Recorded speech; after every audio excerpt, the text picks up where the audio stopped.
Welcome to the Mind Body Podcast, your rebellious podcast about a strong body, calm mind, healing, and fully living. I'm your host, Maria Angelova, creator of the Angelova Method, an integrative approach to mind and body connection. The Angelova Method redefines your success equation to include a healthy body and a healthy mind. Hi, Rebels. Welcome to the Mind Body Podcast, your rebellious podcast with me, your host, Maria, where it is all about a strong body, calm mind, healing, and fully living. Our special guest today is Dr. Ken Knott, a board certified physical medicine and rehabilitation physician who has a special interest in hormone replacement. Hello, Dr. Knott. How are you doing today? I'm good, good. How are you? I am great. I'm so excited to have you here. We have a very special topic today, the topic of thyroid health, which I think is such a relevant topic into the world today, unfortunately. And I am excited to, use your expertise and professional opinion on how we can get healthier. But before we dive into that, let's get to know who Dr. Ken is. So give us 3 words, a little bit of a backstory behind who Dr. Ken is. Well, I think that started back before medical school, but in medical school, I had the chance to spend time with some what I know are brilliant people that taught me a lot that you wouldn't normally learn in regular medical school. And I think I got my inquisitive nature from those people, especially when one of them told me, he was the head of the department. He said, "You're getting a wonderful education, but just remember half of what you learn is wrong." That's a and great he point. said, and he said, "I know what you're thinking. You're thinking which half?" So that's put me on the quest to find out which half is right and which is wrong. And Which I do, but I know he was correct because I found so many things in medicine that are just not correct. The standard of care in many areas is simply wrong. And I found that out just by reading and trial and tribulation and treating patients over the last 45 years. I look forward to learning more about that, like I said, especially in the context of thyroid health. And you and I have had a couple of fascinating conversations on that topic as well. So I'm really excited that you're here, Dr. Ken. Well, thank you. Glad to be here. We have a rebellious physician here. Somewhat, yes. I, I, I just try to do things right, in spite of the pressure from your training. You have to do what's right for the people. And when the standard of care is off, it requires a little bit more thinking than most physicians are willing to do. Mhm. What would you say are the biggest impacts that patients see coming to work with you? Well, I think the real problem with a lot of patients is overcoming their prior misinformation. Mm. Uh, Hypothyroidism, which is low thyroid function, is epidemic. This was predicted by a fellow by the name of Broda Barnes back in the 80s, and we're right in the middle of it now. It's not unusual in the normal population to find people with low thyroid function. But the problem is the diagnostic techniques used by or that were taught in medical school are simply not up to speed, and they miss a lot of people with low thyroid, and that's a big problem. Yeah. What would you say are some of the symptoms that somebody might experience to give them a clue that they should check their thyroid function? Well, there are so many so many things that you can look at, and that's why I put the first chapter in my book as low thyroid function, um, because it is the most important hormone. Guys think of testosterone and women think of estrogen, but those two pale in comparison to thyroid. If you don't get the thyroid levels correct, nothing is ever right, because you'll be tired, you gain weight, you have joint problems, you have muscle pain, you have mental fogginess, um, skin lesions, unexplained problems with sleep, just so many things. It's listed in my book. I think there's like over 30 things that you look for.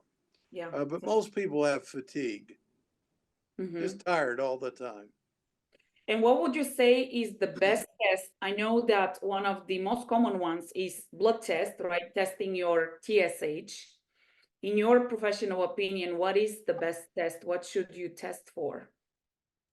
Well, you know, the gold standard, supposedly, according to the standard of care, is TSH. Mhm. TSH is a pituitary hormone. It's not a thyroid hormone, but it's in response to your level of thyroid hormone in your blood. And if it's extremely low, then that's indicative of high thyroid function and a disease called Graves' disease or hyperthyroidism. Uh, but that's not always accurate. Uh, People taking thyroid are all often tested, their TSH is often tested, but it leads doctors and patients astray because it mostly reflects the level of T4, not T3.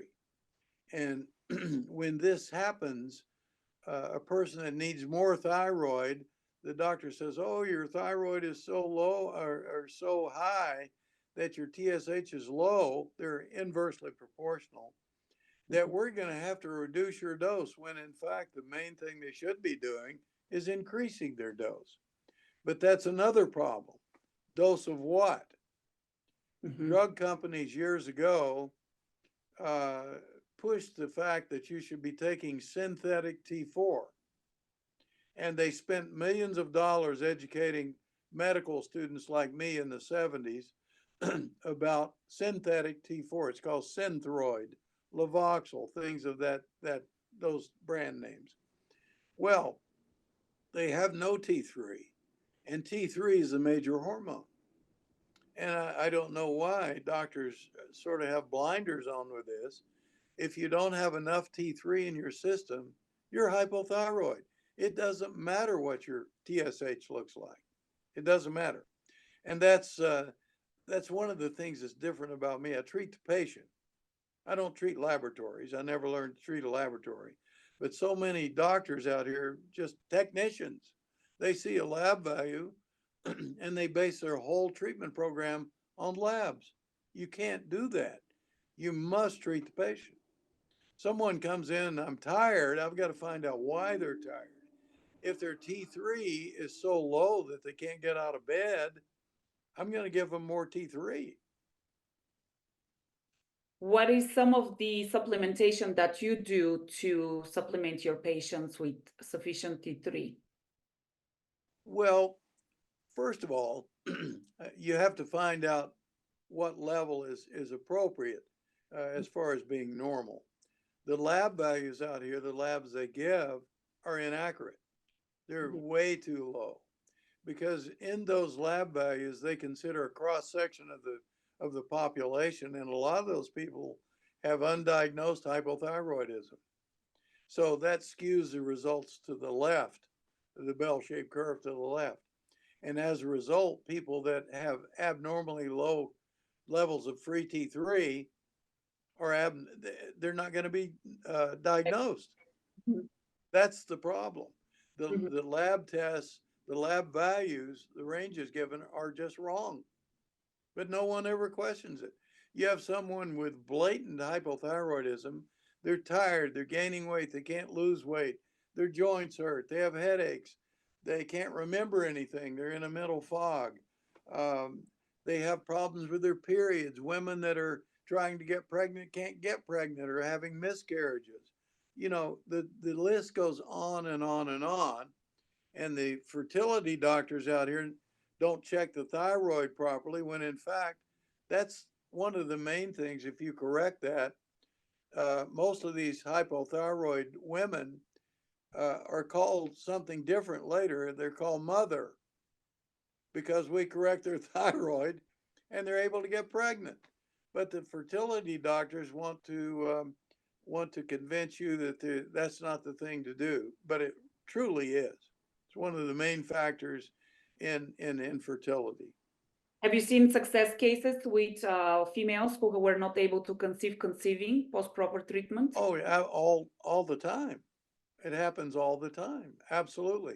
Over my career, I've seen hundreds.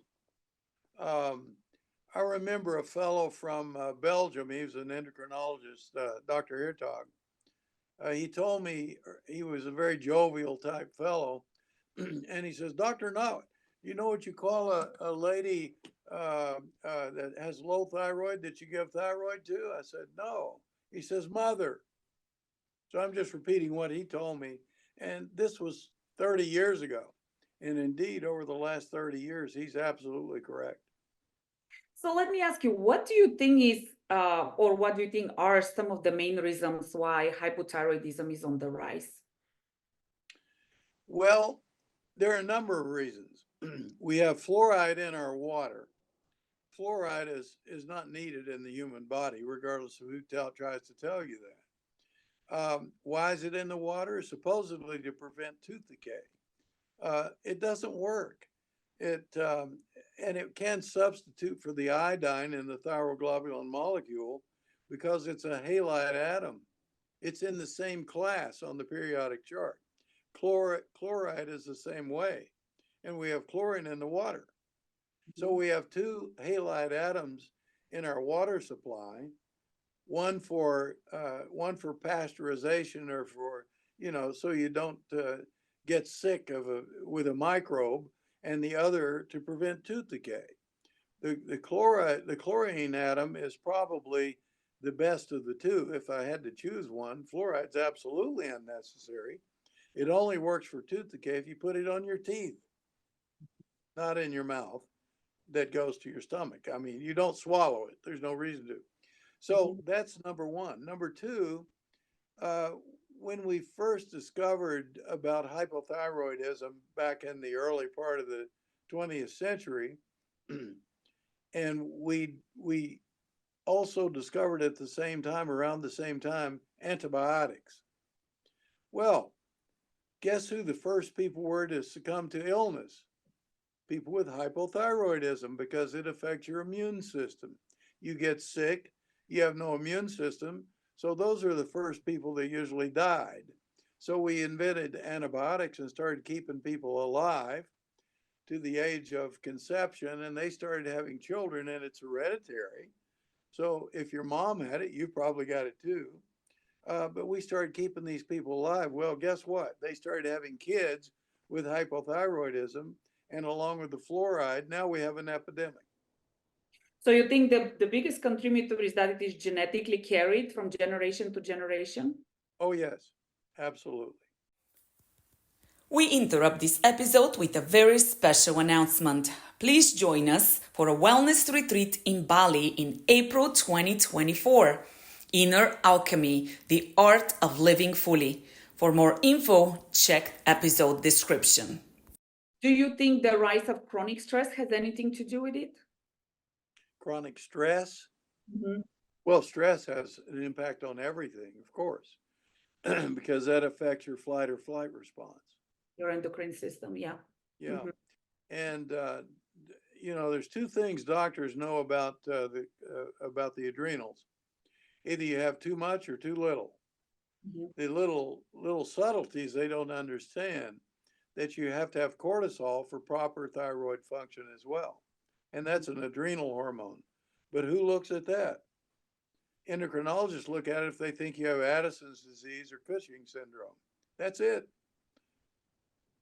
Do you think in our society there is too much cortisol because of stress? Well, it can be. Yeah, it starts out that way. But then the adrenals exhaust, and then you have too little cortisol. Mm-hmm. If you have too much cortisol, it's usually the person that can't go to sleep at night. You're up, you're wide-eyed, your cortisol is sky high, and it's going to take time to get you adjusted to reduce your stress and all these things to bring your cortisol down. When the cortisol goes down, then you can give cortisol Mm-hmm. to people and they get their lives back. if they're hypothyroid, then you also treat them with a preparation called desiccated thyroid. The drug companies don't like that because they want to sell their synthetic inferior products. Yeah, it's a revenue stream, right? It is a revenue stream. If you don't know that by now about big pharma, you'll never know it with this recent COVID nonsense. Yeah.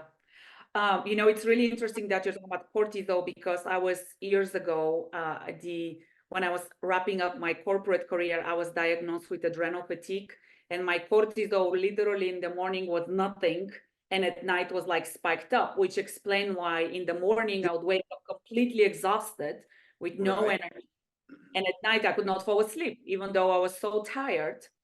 But it was reversed, right? Normally we would have high Absolutely. cortisol in the morning. So I Absolutely. can firsthand relate to what you're talking about. And I would love to get your opinion. This is something I frequently talk about, is the impact of if you're somebody who is highly stressed and high on cortisol, and if you do a very high impact workout, like a HIIT type of workout, what is your thought on how that impacts your endocrine system and your body?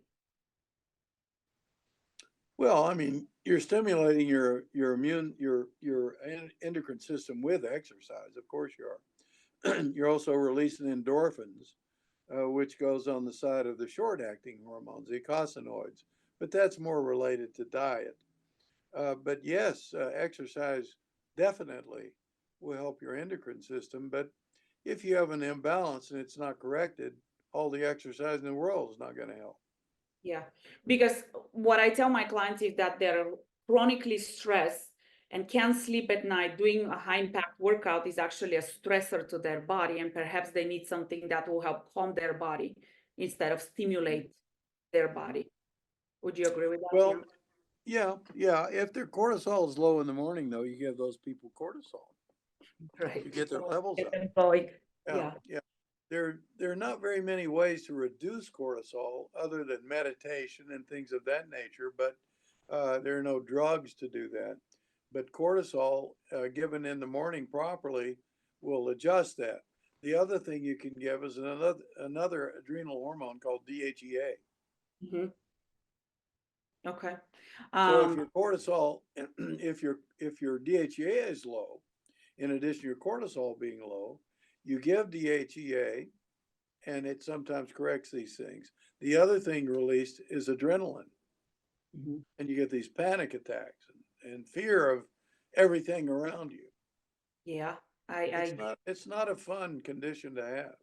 it's not. I used to have panic attacks where I feel like I'm hyperventilating, and it's just not a fun feeling. Let's just say that. It's a feeling of impending doom. You know you're going to die within the next 10 or 15 minutes. It does not feel good. So yeah. No, it's terrible. It's very fearful. It's a fear producing condition. It really is. Yeah. The other thing I recommend for all my patients is iodine. Mm. Iodine must be taken. And in medical school, again, standard of care, we are taught to be very, very careful with iodine because if you take too much, you can get iodine toxicity. Do you know what iodine toxicity is? You get a headache. I thought it was something death defying. I thought you'd probably expire within a week. I started learning about iodine years ago. Uh-huh. I have people come in my office with goiters. Uh-huh. Which is Doctors, enlargement, right? Enlargement, yeah, goiter. enlargement of the thyroid. It enlarges because they don't have enough iodine. And doctors of today don't realize that. It's just amazing to me. You don't know how to treat a goiter, you treat it with iodine. So let me ask you something though. I would say go to a doctor and you have the doctor give you the proper dosage and all that of iodine. Don't self-diagnose yourself with iodine. Would you agree Oh, with no, that? no, don't. Well, I mean, there's not enough available to the average consumer to make any difference anyway. Okay. You Yeah. know, for example, the people in Japan per capita, they consume about 45 milligrams of Mhm. iodine a day in their diet. That's why they're so healthy. They don't have breast cancer. Well, some people have breast cancer, of course, but they don't have the the higher percentage of breast cancer that we do in this country. If women would just take iodine, that would reduce those figures considerably. And I wonder why the Susan G. Komen people don't learn from that and give all these people iodine, or suggest even that they take iodine. They don't suggest it because the doctors that are trained here don't know to do that. You know, it's I have somebody very close to me, and she was diagnosed with actually hyperthyroidism, so hyperfunctioning thyroid. And Western medicine put her right away on medication. She did some more holistic approach to have it tested on what's going on, to get tested on what's going on, and was told that she's deficient in iodine. So she did iodine treatment, and guess what? Her thyroid balanced out, and she never had to start taking medicine for the hyperthyroidism. You know, in the early part of the 20th century, I think we had better doctors back then. Actually, they treated hyperthyroidism with iodine. Okay, so the fellow that invented the thyroid surgery, I'm trying to think of his name. He got the Nobel Prize for medicine in 1910. I can't think of his name. I'm sorry, Ted somebody, I can't remember. Anyway, he lied. You know, he's supposed to be a scientist, but he wanted his surgery to be accepted for the treatment of hyperthyroidism because he wanted to yank the thyroid out. But before that, we were treating them with iodine successfully. But he told in front of an audience that he got hyperthyroidism from taking iodine. That's where all this nonsense started. Oh, okay, I see what you're saying. Yeah. Yeah. He won the Nobel Prize, so everyone's going to listen to him, right? Because he's the expert. No, he just wanted to sell everyone on his thyroidectomy, which was a good surgery. Don't get me wrong. But he didn't have to tell a lie to push his surgery. That was unnecessary. But that's where all the misinformation began. And then there was a study in 1949, Wolff-Chaikoff study at Berkeley, and they determined the sufficiency of iodine for the normal human being. It was, I believe, 200 micrograms. That's 0.2 milligrams. Okay. I just told you the Japanese take an average of 45 milligrams a day, and they don't have any ill effects. As a matter of fact, they're more healthy than we are. So in the US, it's 0.2 versus 45. Am I following you correctly? 45,000 micrograms. Okay. Wow.